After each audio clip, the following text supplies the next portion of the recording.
comes naturally. It is our brain's way of trying to make sense of unfairness, betrayal, failure. When something hits us unexpectedly, our first instinct is to search for someone or something to blame. We want answers, we want justice, we want the pain to make sense, and when it does not, we sit in silence and repeat the question louder, hoping the universe replies. But it does not, because the universe is not here to explain. It is here to evolve, to grow you, to challenge you into becoming who you were meant to be. And that version of you cannot be born in comfort. It is born in chaos and carved through choice. The moment you stop asking why me and start whispering what now, something shifts. The energy inside you begins to look forward, not back. You start seeing options instead of obstacles.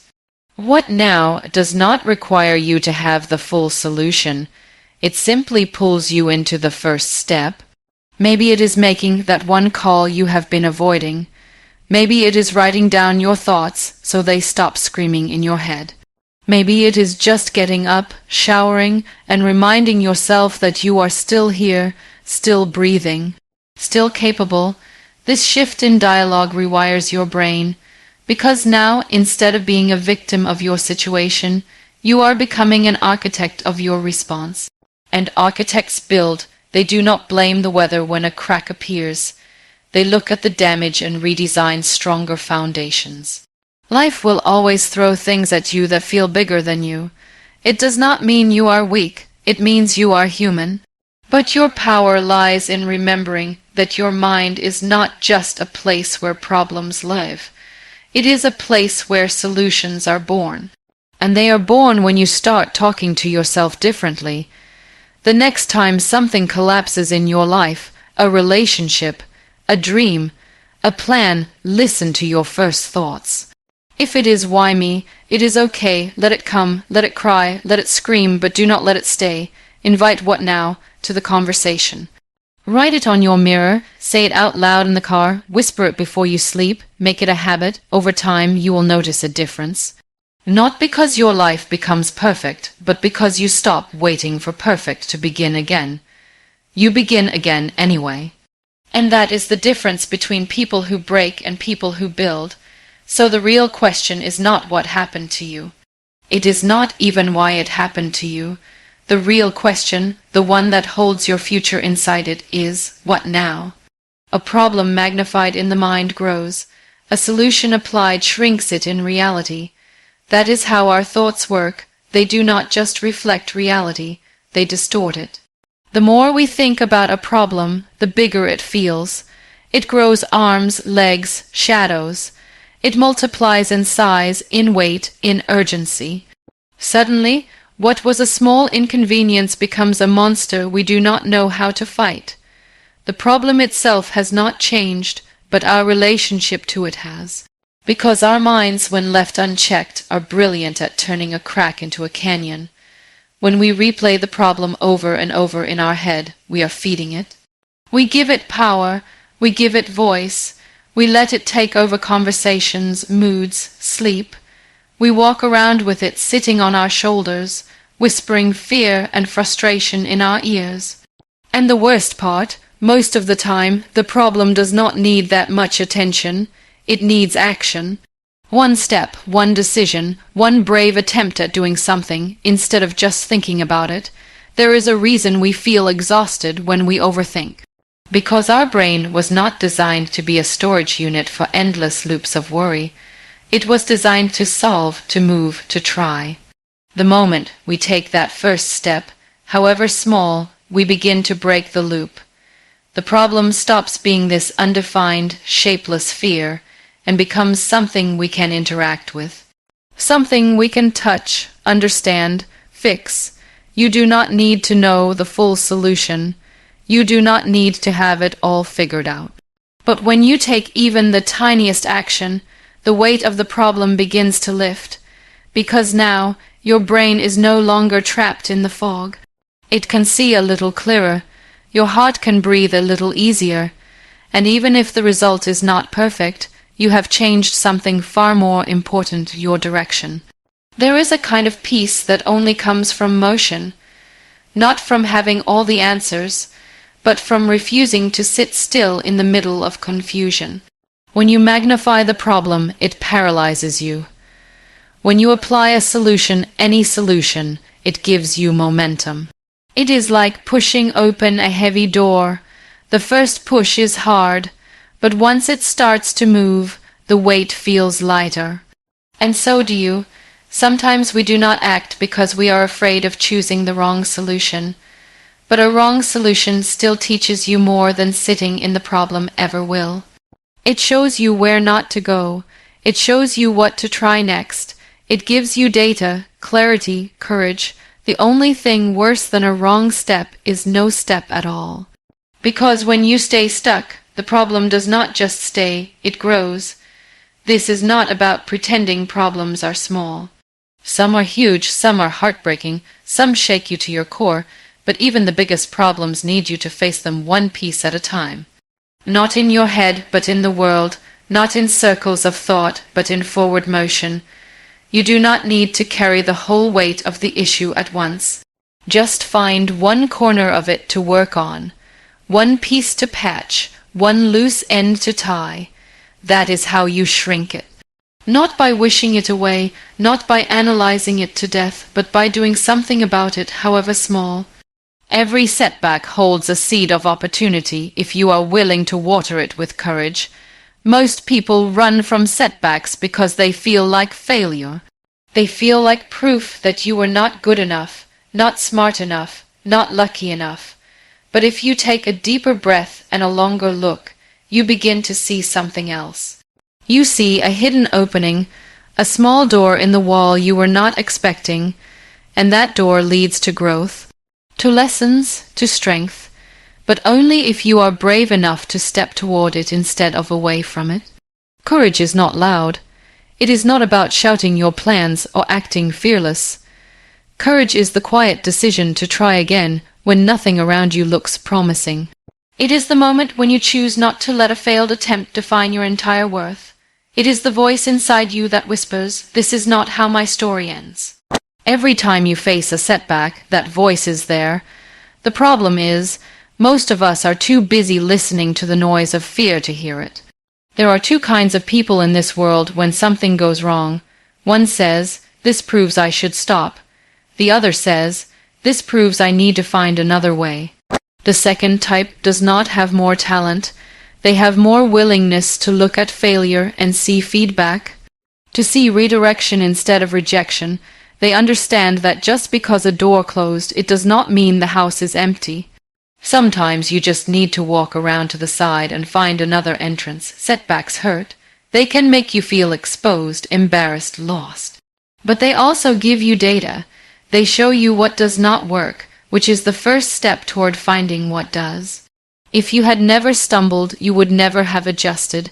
If you had never lost, you would never have trained harder. If that friendship had not ended, you would not have learned what loyalty looks like. It is uncomfortable, yes, but it is necessary. Growth does not come from perfect runs. It comes from scraped knees and second tries. To find the opportunity in a setback, you must be willing to ask different questions. Not just, "Why did this happen?" but "What is this trying to teach me? What can I take with me from this experience?" Those questions are where transformation begins. You start to see the event not as a punishment, but as preparation. Something was being built in you. Something tougher, wiser, more aware. That shift in perspective changes everything. It does not erase the pain, but it gives the pain purpose. It takes courage to believe in second chances, especially when the world tells you that first impressions are everything, or that if you mess up, you are done. But courage is not about doing everything right the first time. It is about showing up the second, third, or 10th time with your head held high and your heart still open. It is about refusing to let your past define your potential. When you look back at your life, you will realize the strongest parts of you were shaped in the hardest chapters. Not when everything was easy, but when everything fell apart and you still chose to rebuild. That is where self-trust is born. That is where resilience becomes your second skin. You begin to realize that no matter what life throws your way, you have the tools to adapt, to learn, to rise. There is opportunity hiding in every experience that hurt you, not because the pain was good, but because what you do with that pain can be.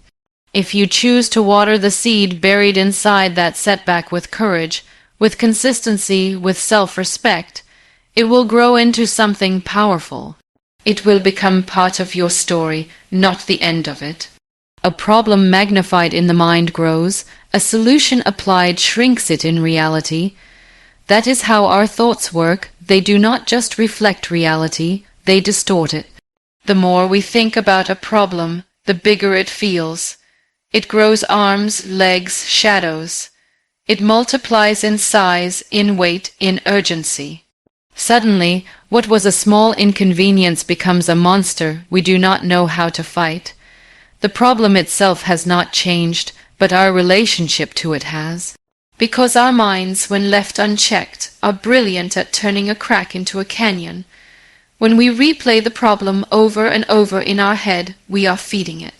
We give it power, we give it voice, we let it take over conversations, moods, sleep. We walk around with it sitting on our shoulders, whispering fear and frustration in our ears. And the worst part, most of the time, the problem does not need that much attention. It needs action. One step, one decision, one brave attempt at doing something instead of just thinking about it. There is a reason we feel exhausted when we overthink. Because our brain was not designed to be a storage unit for endless loops of worry. It was designed to solve, to move, to try. The moment we take that first step, however small, we begin to break the loop. The problem stops being this undefined, shapeless fear and becomes something we can interact with. Something we can touch, understand, fix. You do not need to know the full solution. You do not need to have it all figured out. But when you take even the tiniest action, the weight of the problem begins to lift, because now your brain is no longer trapped in the fog. It can see a little clearer, your heart can breathe a little easier, and even if the result is not perfect, you have changed something far more important, your direction. There is a kind of peace that only comes from motion, not from having all the answers, but from refusing to sit still in the middle of confusion. When you magnify the problem, it paralyzes you.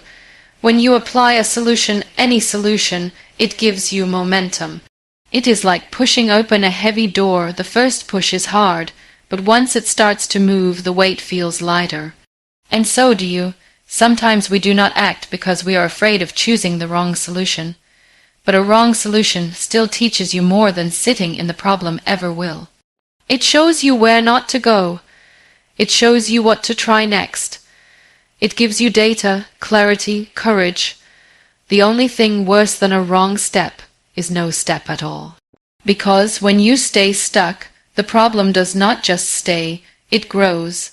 This is not about pretending problems are small. Some are huge, some are heartbreaking, some shake you to your core, but even the biggest problems need you to face them one piece at a time. Not in your head, but in the world. Not in circles of thought, but in forward motion. You do not need to carry the whole weight of the issue at once. Just find one corner of it to work on, one piece to patch, one loose end to tie. That is how you shrink it. Not by wishing it away, not by analyzing it to death, but by doing something about it, however small. Complaining exhausts you, action energizes you. It feels harmless at first, like a release valve for stress. You talk about how unfair life is, how tired you are, how nothing seems to go your way, and in the moment it gives you a little comfort, like sitting in a warm bath of self-pity. But soon that water gets cold, and now you are still in the same place with the same problem, only more drained than before. Because complaining is not a solution, it is a stall, a delay. It tricks you into thinking you are doing something about the problem, when really you are just rehearsing it out loud. Every minute you spend complaining is a minute you could have spent creating change. That does not mean you should never express frustration. It means you express it once, acknowledge it, and then shift into motion, because motion changes things. Motion builds momentum. Even the smallest action toward a solution sends a signal to your brain: we are not stuck anymore. We are moving, and that signal creates energy. It lights something up inside you. Suddenly, you are not just reacting to life, you are participating in it. People do not burn out because they are working hard. They burn out because they are stuck in cycles where nothing changes. Repeating the same complaints every day becomes a heavy weight. It turns your thoughts into loops, your emotions into walls, your goals into someday, maybes. But when you act, even imperfectly, you interrupt that loop. You tell your brain, I hear you, but now we are doing something about it. There is a different kind of tired that comes from action. It is not the tired of frustration, it is the tired of progress. A kind of fatigue that feels good because it came from trying, from showing up, from saying yes to the work even when it was hard. That kind of tired gives you pride. The tired from complaining gives you nothing but more noise in your head and more weight in your chest. It is easy to surround yourself with people who also complain. Misery loves company, and venting together feels like bonding. But after the laughter fades and the stories are told, the problems are still there, because shared frustration is not shared growth. If you want to grow, sit with people who ask, what can we do about it? People who say, let us write it down, plan it out, take the first step. Those people leave you feeling lighter, not heavier. They speak in solutions, not circles. Action is not glamorous. Most of the time, it is quiet, repetitive, uncelebrated. It looks like making that call, writing that email, organizing that space, sending that message, showing up again and again. But slowly, it builds something, and one day you look back and realize how far you have come, not because you talked about it, but because you did something about it. The hardest part is the beginning. When your body feels heavy, your thoughts are scattered, and your confidence is low. That is when complaining feels most tempting. But if you push past that first resistance and take even one step forward, your energy shifts. Your shoulders relax, your thoughts start to organize themselves, and what felt impossible starts to feel manageable.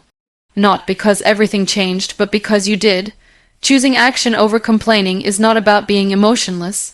It is about being emotionally wise. It is knowing when to feel, when to speak, and when to move. It is understanding that your power does not come from what happened to you, but from how you respond. That shift from venting to doing is where your strength lies. It is not always dramatic, but it is always powerful. Your peace increases as you stop reacting and start responding. Life throws things at you all the time: unexpected comments, difficult people, last-minute problems, sudden disappointments. Most people react instantly. They lash out, break down, defend, withdraw, or panic. Reaction is fast, emotional, and often messy. It comes from the part of us that is trying to protect itself. But peace does not live in reaction. It lives in response. Response is thoughtful. It is quiet strength. It is a pause between the trigger and the choice. When you start responding instead of reacting, something beautiful happens. You reclaim control, not of the world around you, but of your inner world. And that is what actually matters. You begin to realize that just because something upsetting happened, you do not have to be upset all day. Just because someone said something rude, you do not have to let it echo in your mind for hours. You learn to sit with the moment before letting it shape your mood. That pause becomes your power. Reacting is impulsive. It feels urgent, like you have to say something, fix something, prove something right away. But so often, those immediate reactions come from fear, ego, or pain. They feel good in the moment and terrible afterward. You send the angry message, slam the door, raise your voice, and then spend hours regretting it. You lose your peace for the sake of being right or being heard. Responding is slower. It says, let me breathe before I speak. Let me understand before I decide. It does not mean you stay silent forever. It means you choose your words with care. You choose your tone, your timing, your energy, and when you do that, your presence becomes calmer. People feel it. You become someone who does not escalate situations but softens them. Someone who does not mirror chaos but grounds it. Peace is not the absence of problems. It is the presence of clarity even when problems exist. And that clarity grows each time you choose not to match someone else's dysfunction. Each time you decide that your nervous system deserves better than being hijacked by external drama. You realize that not everything needs a reply. Not every situation needs your full emotional investment. Some things can be observed, understood, and let go. The more you respond, the more people trust you. Not because you are always agreeable, but because you are stable. In relationships, in teams, in families, people gravitate toward those who stay steady when things get hard. And steady does not mean emotionless. It means your emotions do not decide your every move. It means you are aware of what you feel without letting it run the show. There will always be people who test your patience, situations that feel unfair, words that sting, but you do not have to hand over your peace like it is up for grabs. You can protect it by choosing not to explode, not to spiral, not to let one bad moment poison the rest of your day. The peace you feel when you respond instead of react is not a reward from the outside world. It is a gift you give yourself. Learning to respond takes practice. It takes catching yourself mid-reaction and deciding to do it differently. It takes letting the silence stretch while your mind clears. It takes humility to say, I do not have to win this argument. I just need to keep my peace, and over time that habit becomes natural. You start to feel when your body is tensing, when your emotions are rising, and you pause. That pause becomes a familiar friend, one that protects your peace like a shield. You begin to feel proud, not for how fast you speak, but for how wisely you choose your words. Focusing on solutions attracts people, resources, and clarity. When you walk into a room carrying the energy of possibility, people notice. They lean in. They want to be around you because most people are tired of negativity, tired of blame, tired of conversations that go in circles. But someone who brings ideas, even small ones, feels like fresh air, not because they know everything, but because they are willing to try something. They are willing to move forward. That mindset is contagious. It inspires collaboration, builds trust, and opens doors. In every environment, work, family, friendships, there are people who drain energy and people who drive it. The ones who focus only on what is wrong tend to attract more confusion, more resistance, more chaos. They create environments where people feel stuck, guarded, or defensive. But the ones who stay calm and ask, what can we do now? They bring light into dark places. They shift conversations from fear to focus. They make others feel seen, heard, and empowered to act. Resources, time, money, help, attention flow toward movement. When you focus on problems, nothing moves. It is like trying to start a car by staring at the engine, but the moment you suggest a way forward, even a rough one, people begin to respond. Someone offers advice, someone steps in to support, someone shares a tool you did not know existed.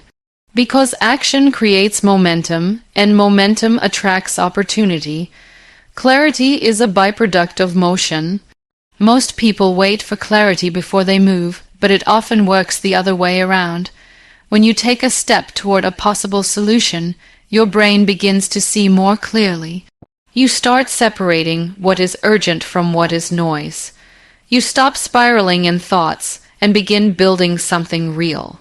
That sense of progress sharpens your focus. Suddenly, your priorities become obvious. Your energy becomes organized. You stop reacting emotionally and start planning intelligently. The world respects people who come with solutions.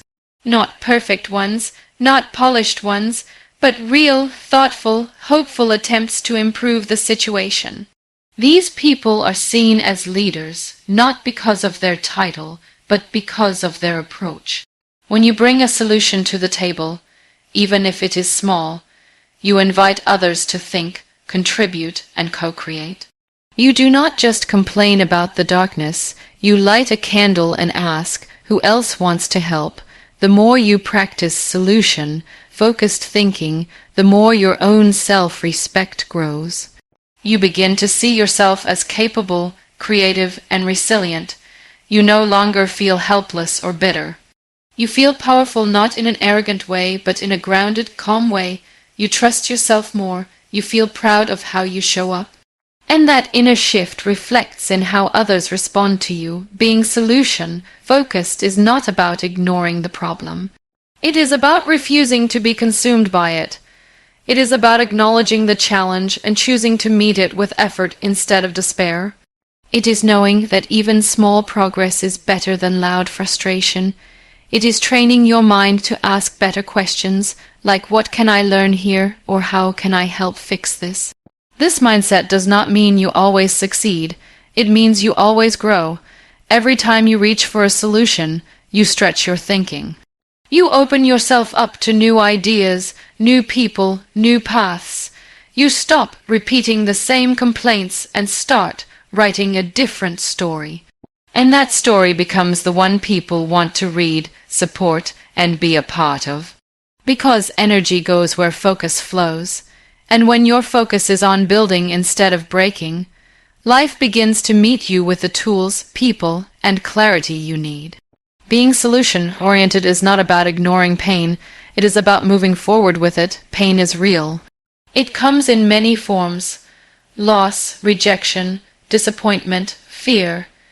It enters your life without permission and often stays longer than welcome. But pretending it does not exist does not make you strong. Denying your feelings does not make you wise.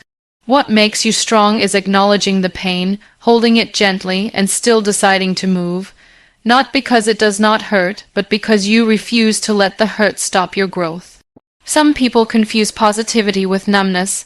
They think that if you are focused on solutions, it means you do not feel deeply, that you are ignoring the struggle or rushing the healing.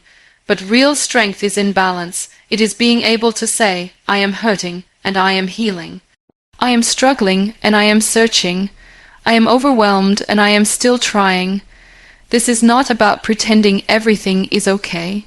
It is about showing up even when it is not. Pain teaches. It opens your eyes to what matters. It humbles you. It breaks things in you that needed to break. Your ego, your false beliefs, your toxic patterns. But pain also builds. It builds compassion. It builds wisdom. It builds your capacity to help others who are still in the place you climbed out of. When you decide to be solution-oriented in the middle of your pain, you are not skipping over it. You are transforming it.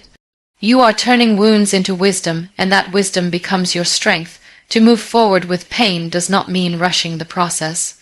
It means refusing to be trapped by it. Some people spend years circling the same emotional pit, not because they cannot get out, but because they have made a home in it. They build stories around their pain and start identifying with it, but you are not your pain. You are the person who experienced it. You are the one who gets to decide what happens next.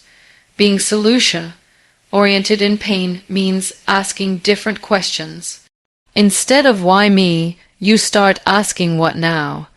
Instead of replaying what was lost, you start discovering what can be found. You start searching for meaning, for lessons, for direction, and even when the answers are not clear, the act of asking shifts your energy. It lifts